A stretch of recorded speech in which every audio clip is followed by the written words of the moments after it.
Season 5 continues here today, and we get a look at a potential round 1 opponent. Still, of course, early in the year, but OKC is a team that I can definitely see us being matched up against in the postseason.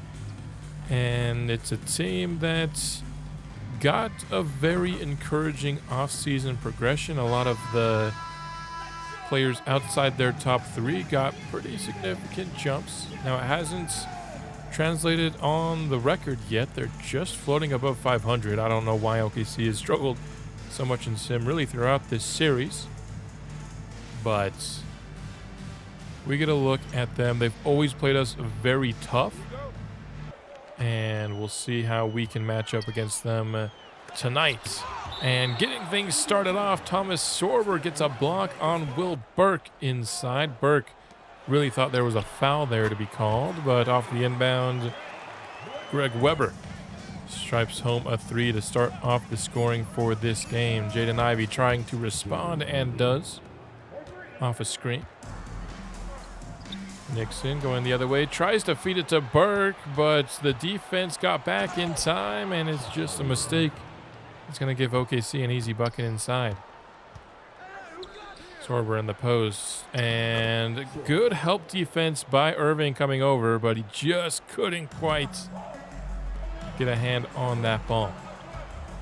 Nixon, he's going to isolate against Shea. Step back, looked like he had some space for a moment, but Shea with excellent recovery. In transition, Jaden Ivey from 3, and OKC's off to a hot start.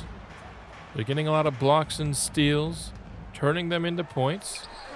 Burke from the mid-range, catch and shoot goes in. Ivey now finds J-Dub, top of the key, and OKC starts hot from deep. Already 13 points on the board. Inside to Will Burke, nearly stolen away again by OKC. But finds his way into his hands. And in as Sorber in the pick and roll response. Connor Irving, top of the key. He'll take a 3 off the Will Burke screen. Missed it, but Will Burke playing cleanup. It's been mostly Will Burke offensively for us here to start this game, and Ken Nixon joins the party with a 3. From the baseline, Shea has it. Nixon shutting him down, but Shea, very talented. He's going to find whatever angle he needs to score. And, oh my goodness, almost an electric alley-oop from Burke to Nixon, but Ken just couldn't quite get it to go. They'll go back to the 2-man game here. This time, Nixon hits it from deep. Winston inside. Sorber all by himself. A defensive lapse there for sure. J-Dub pump fakes and gets space from Jack Finley. Already have 25 points on the board. We're about just over the halfway mark of this quarter. As Sorber gets another block. He has been getting his hands on a lot of balls defensively. Oh my goodness, Shea drops Ken Nixon, but misses the shot, but J-Dub ends up helping him out. It's very rare to see Ken Nixon dropped like that. As Jalen Williams scores a 3 on his former team. From the post, Shea needs to come up with something. Nixon playing great defense again. This time he's going to force the shot clock violation. Really love what I've seen from Nixon playing on-ball defense from Shea. He's a very tough scorer to guard. A bad pass there by Jack Finley gets picked off. Wide open in the lane is Nixon. I'm surprised he didn't dunk it. I just don't think he was expecting to be that open. Pull-up jumper from SGA. Finley. 4 seconds left on the shot clock. Gets the 3 to go. Stepped right into it. A little bit of a leaner. Holmgren. And OKC stays hot from deep. Particularly these top of the key catch and shoot 3s have worked out really well for them. Williams trying to get his second triple to go. Both offenses looking pretty good here in the quarter. And up top for Nicholson. The defense was there, just didn't quite have enough to contest it. Stolen inside. Paris Webb loses it. And results in an Andrew Wiggins three. He's still kicking it this deep into the series. Back inside to Wiggins. Nearly stolen by Finley, but instead it's a 40-point first quarter by the Oklahoma City Thunder. Rarely does our defense look that bad, but OKC is a very talented offensive team. Into the second now, Will Burke got the scoring started, and now Chet Holmgren goes right at Jalen Williams. Works out for him. That's probably a matchup OKC will take as often as they can get it.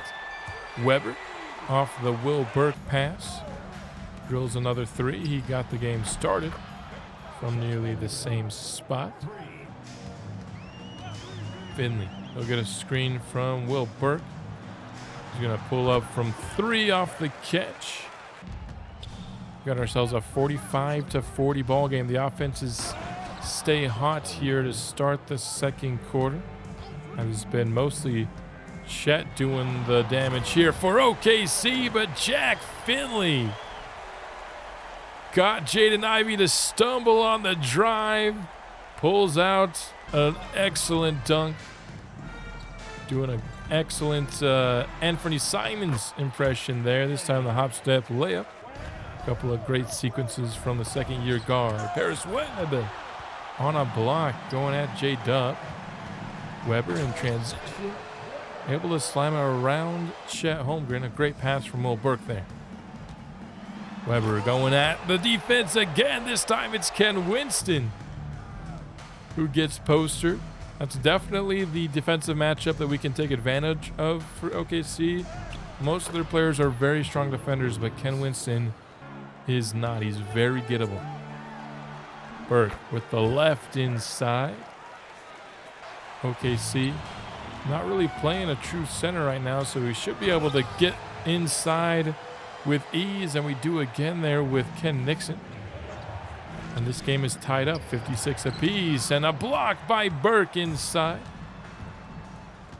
Rejecting Shea's layup attempt. Paris Webb pulls up along mid-range, and now we have the lead with 2 minutes to go. Minute left here in the first half. J-Dub from the baseline. A nice play drawn up to get him a wide open jumper. Shea goes right at Ken Nixon. Good defense again. And now one possession left here.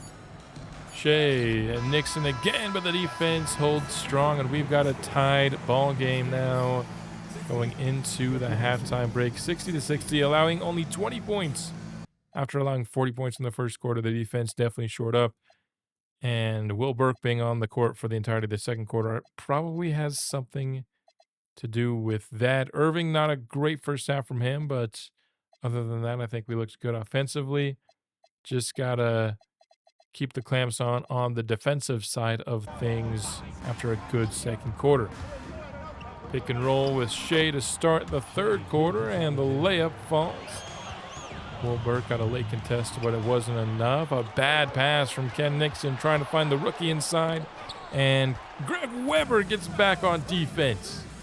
Great hustle there from Weber. And Jarvis Walker going to get called for a shooting foul as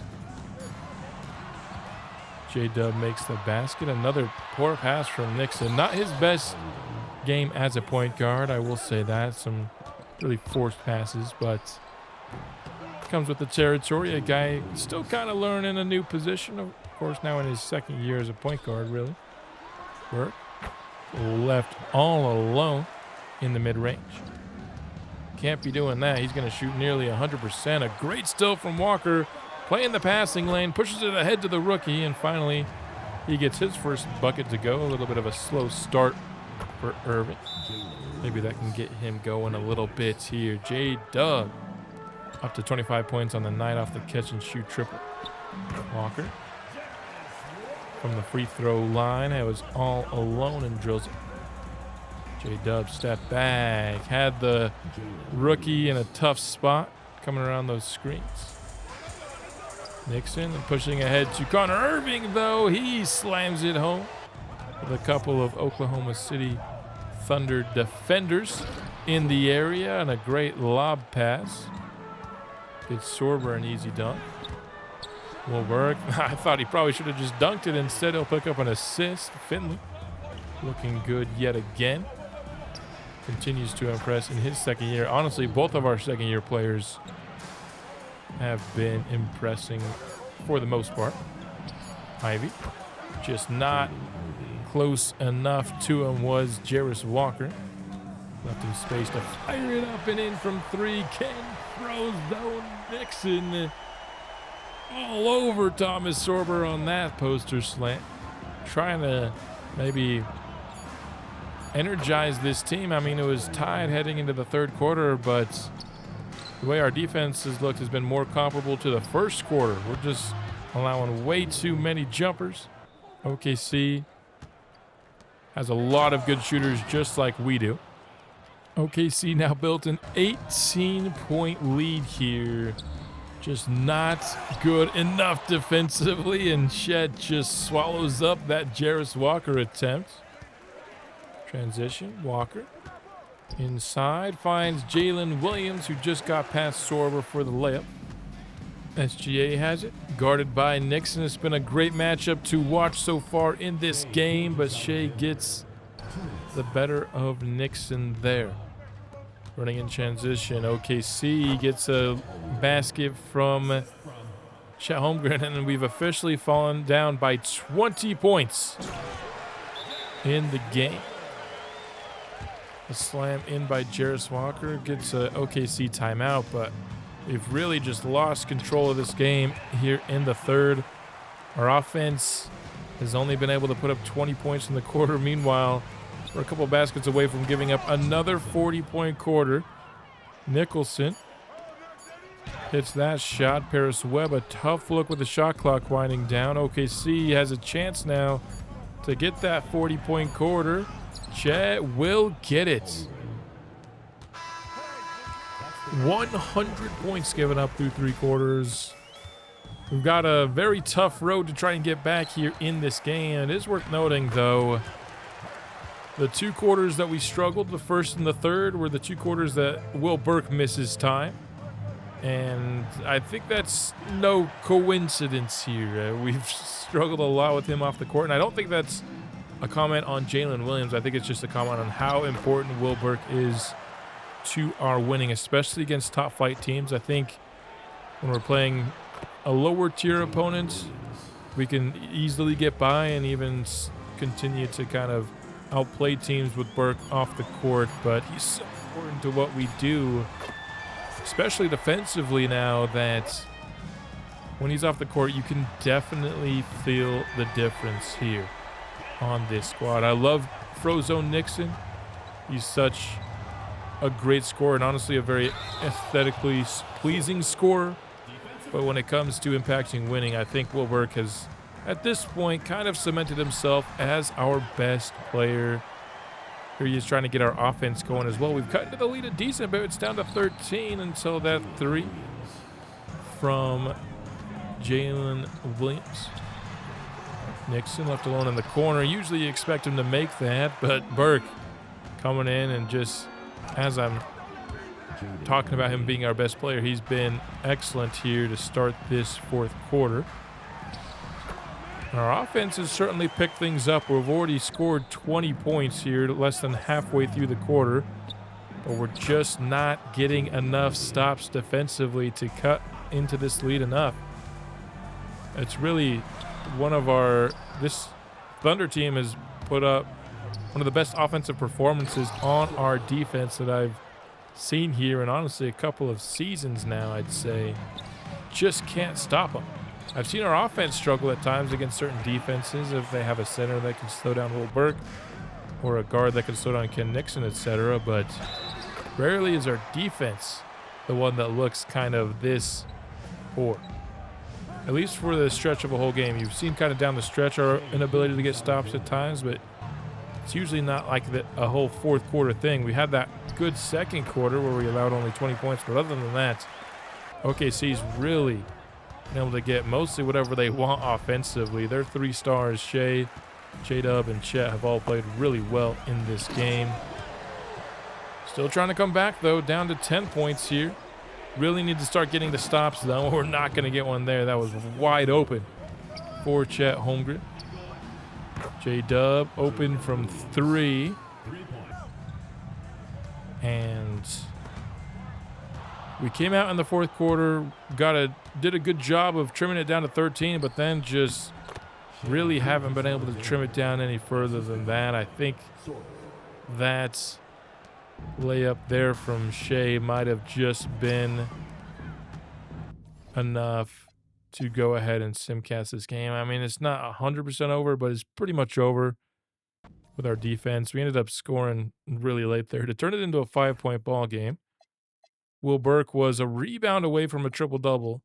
You wouldn't expect rebounds to be the thing that keeps him from a triple-double. 29, 7, and 8 from Nixon. Offensively, we played great. I mean, Greg Weber was 8 of 9 from the field in this game. Got double figures from Jarris Walker. Connor Irving, I think, was like 0 for his first 4 and then made his last 3 shots. But the offense was not our problem. We allowed 38 to Jalen Williams, 30 to Chet. Honestly, Shea at 19 was even pretty good. Ken Nixon, I thought, did an excellent job defending him in this game. But other than like Ken Winston, no one truly struggled in this game for OKC. And it was enough for them to defeat us. That's going to bring us to the trade deadline. Not much going to happen in terms of big moves this year. The one thing that's going to happen is the Magic are going to officially blow it up. They are about to give up their picks that they've given up are about to expire here. So they just haven't been really good. They're one of the worst teams in the East. So their pick that's going to Memphis is going to be even better this year. But Paolo is on an expiring contract, and so they were going to lose him this offseason regardless. So they turn him into a couple of very intriguing young prospects. In Koulibaly and Juan Chavez from the Nets, who are a playoff team this year, and hoping that they can convince Paolo to stay long term. Wagner ultimately kind of ended up being a little bit of a salary dump because he's on a very, very expensive contract, probably more than he's worth at this point. And the Magic in their rebuild don't want to be paying it for an aging player now that they are officially blowing it up. So the 2-star forwards that the Magic are building around in real life just hasn't worked out in this 2K rebuild. Because we're at the time of year of the trade deadline, that means we are nearing the contract extension deadline too for in-season extensions. I want to hammer out a deal with Jarris Walker, but before I do so, I need to talk about a change to the settings that I am incorporating this year in the rebuild, and that is the contract settings, particularly these 3 settings right here. They've been on the default 50 so far in the franchise, but it's been a tiny problem before, but now we're really starting to get to the part of the rebuild where there are just players left in free agency that should definitely be signed to multi-year deals. Namely, Kasparas Jakichonis was the guy who signed a 1-year deal with Detroit in the regular season. He was a 10 assist a game starter for the 2 seed in the East last year, and he just couldn't get signed. And so starting to become a problem. So what we've done here is we've changed the min, max, and salary curve ratings here. Min is the threshold for players that will expect a minimum contract. And so raising it means higher overall players will accept minimum contracts. The max rating is how the threshold for people expecting max contracts. I don't think this one is quite as much of a problem, so I've only raised it up 8. I think it could maybe be like 1 or 2 overall higher than what it is at base, but not a big change there. And then what really needs to change is the in-between players' salaries. So using Jarris Walker as a sample here, at the base, he's expected to want like 22 million. This brings him down to about 15, which seems, I think, about right for the guys kind of in the mid 80s. If they can accept kind of 15 per year average, I think that can be very helpful. So with that being said, let's go ahead and offer him said extension here. The only player eligible for one on the squad. He signed that big $33 million a year due to his potential back when he was first a free agent. Now we're talking a bit more reasonable here. Might not be quite 15. We might have to go. Let's do like 15.75. I think that's high enough that he will accept. It's also, I don't know if I want to do 4 because his number might continue to go down as he gets older. So let's do 2 at this number. And he will accept that. And then maybe in a couple of seasons, we can get that extension number even lower. As you know, we've already started to pay our players. Nixon, still only 18 this year, but starting next year, he's got a big old contract coming down the pipeline. If I can find it here. Yeah, starting at 39. And then we're going to be offering the same thing to Will Burke, who is currently dealing with a broken nose, though he's been able to play through it without a problem. Now we get to the All-Star break here, and we are 37-17, but that's still only 4th in the West because this conference is absolutely insane. And if we take a look at All-Star voting here, we have Ken Nixon, got the 3rd most backcourt votes of All-Stars, and Will Burke was 4th. He was behind Flag, Wemby, and Jokic. That's a tough trio to crack. And Nixon was behind only Luka and Shea in the West. Another drafted prospect, Lewis Miller, getting a lot of votes here in the West. East, Cade and Tyrese. Brooke Paul, 5th. Norm Adams, 6th here. Giannis, Tatum, Paolo now on the Nets. And Delk getting 4th most votes here. In the All-Star game itself, Burke and Nixon didn't create too much noise here. Towards the bottom of scores. In fact, the 2nd and 3rd last scorer for the West. Selfless teammates tried to get other people involved. That brings us to about mid-February, where we are going to go ahead and end this episode. But before we do, I wanted to give a first look at the draft prospects. Now, normally when I do this, I have clips prepared. I actually have recorded the gameplay, but I'm going to wait till the off-season to show clips of this draft, mostly just because I don't think ultimately in terms of this series, this draft is going to play a massive role. I mean, the top of this draft could go to rivals, and then of course they'll be important. But for us, there's really no chance that we get into the top of this draft. But I do still want to show it to you. The number 1 player in this class is Eddie Ewing. He is a small forward. I think he can play the 4. I also think he can play the 2. He is an excellent shooter. He's also got some defense about him. He can score at all 3 levels. Just a really good wing prospect. 5 badges to start out with him out of Wisconsin. Really good athlete, not elite in that department, but really good IQ as well. He has a James Worthy All-NBA ceiling, so not quite that Hall of Fame upper tier. But taking a look at his badges, Deadeye, Layup Mixmaster, Limitless Range, Post-Up Poet, solid, I guess. But the other 4 I think are really good. Post-Up Poet, we'll see how much he uses the post game.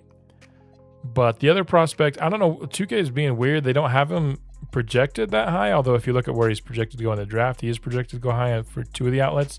But easily the 2nd best player in the class is Chaz Matthews. He is more of an interior center than the top prospect centers that we've seen like Delk and Burke, who are a little bit more of the 3-level scorer. He can actually shoot. It's not that he can't do it. He just doesn't start as high of a shooter as those other 2 guys, but excellent post interior scorer. Very strong player. Not like the most quick though. So a little bit more of a traditional center, but still a very good prospect here. Unfortunately, no starting badges for him. And he has Anthony Davis All-NBA as his ceiling. 79 starting overall. The best prospect at the center position since Will Burke. It's been a kind of a 2-year drought at the center, but it is back with Chaz Matthews. After that, there is a bit of a drop-off in my opinion. If you're talking about other guys that are going to go at the top of this draft, you're talking about a 21-year-old Glenn Wood here, who is an All-NBA ceiling, but doesn't have much to get excited about in terms of early stuff. There's another one of these defensive-heavy prospects He's by far the best athlete in this class. Tom Nash, 6'9", combo forward that's a great defender, but more of a work in progress. On offense, 2K's really love to start generating these players. It's now been 3 drafts in a row with somebody like this. I like Tom Nash. He doesn't have the ceiling as the other 2 guys did. And if he wasn't projected to go top 5, then maybe he would be somebody I would think about trading up for, because I do think we could trade up into this draft, just not to the top of it. I think maybe like late lottery would be the earliest we could trade into. If you're talking about somebody that could be a candidate for that, I think Devin White is just a better version of what we tried to get last year in Henry Jennings. I think he's a bigger combo guard, and he's a more athletic combo guard, and he's got better playmaking. So I think he does kind of what we wanted from Henry Jennings, but better. And he's actually not projected to go super high. But I think Devin White could be somebody, if he falls deep enough into the draft, we could try to maybe use Henry Jennings and a couple of second rounders. I don't know if that's really going to entice a team all that much, but if it could get us Devin White, I like that. I think the depth kind of in general is better in this class than it was last year. So there are opportunities for some improvements in this class, but I just don't know how much of a splash we're going to be making in this offseason, which is why I'm more putting this first look at the draft and kind of towards the end of this episode. Definitely once we get to the lottery episode, I'll be taking a deeper look. I'll know more about this class than I do right now, and I'll also know more about the Las Vegas Venom and what we need, because I have a pretty good idea of what I think the ceiling of our current core is, but until you really get to see these guys play in the playoffs, you never know for certain. So there's a lot of guys here in the C range that we're still getting up to 100%. So I don't exactly know who my favorite kind of trade up into the late lottery, maybe late teens kind of player will be yet, but my early pick for that would be Devin White, probably. If we decide to do such a thing. Although I think Jack Finley's play so far this year has been really encouraging, so I don't really know if I need to do something like that. I also wouldn't mind trying to trade up for a wing, but we just don't know a ton about the wings. That's just not where the top of this draft was, except for Ewing. We know a few small forwards here, and my favorite among them is probably Tom Nash. Like I was saying, he's just going too high for me to really be able to pull off a trade for him. So that's all I've got for the episode. 37-17. Let's go ahead and actually here at the end look at the standings. I mean, man, 47-9 from Dallas, 47-10 from San Antonio, 39-15 from the Warriors, who I guess I kind of disrespected. I mean, you can't disrespect a team with Jokic. I haven't mentioned them as one of the teams that I thought could challenge us in the West this year, but it looks like they very well might be. Utah would be our round 1 matchup right now. OKC's kind of struggled with, I think, a couple of injuries, but they should, I imagine they'll end up 5 or 6. I wouldn't be surprised if they're our round 1 matchup, which would totally suck because OKC is very good, of course. Yeah, the West is crazy good. Meanwhile, out in the East, Detroit running away. I mean, their record, they would be the 4th seed in the West right now, and they're the 1 seed by a pretty decent margin. They have 6 more wins than anybody else. The 2-seeded Heat would be, I guess, the 5 seed here. So the Nets, they just traded for Paolo here. So we'll see if they're already like a playoff team, and we'll see if they can even maybe end up jumping a spot or 2 as the season goes along after their acquisition here. The Reign might make the postseason for the first time. They are currently projected to be a play-in team, so that could be fun for them. But that's all I've got for the episode. Hope you enjoyed it. We'll be back soon with more. I'll see you then. Fangs out.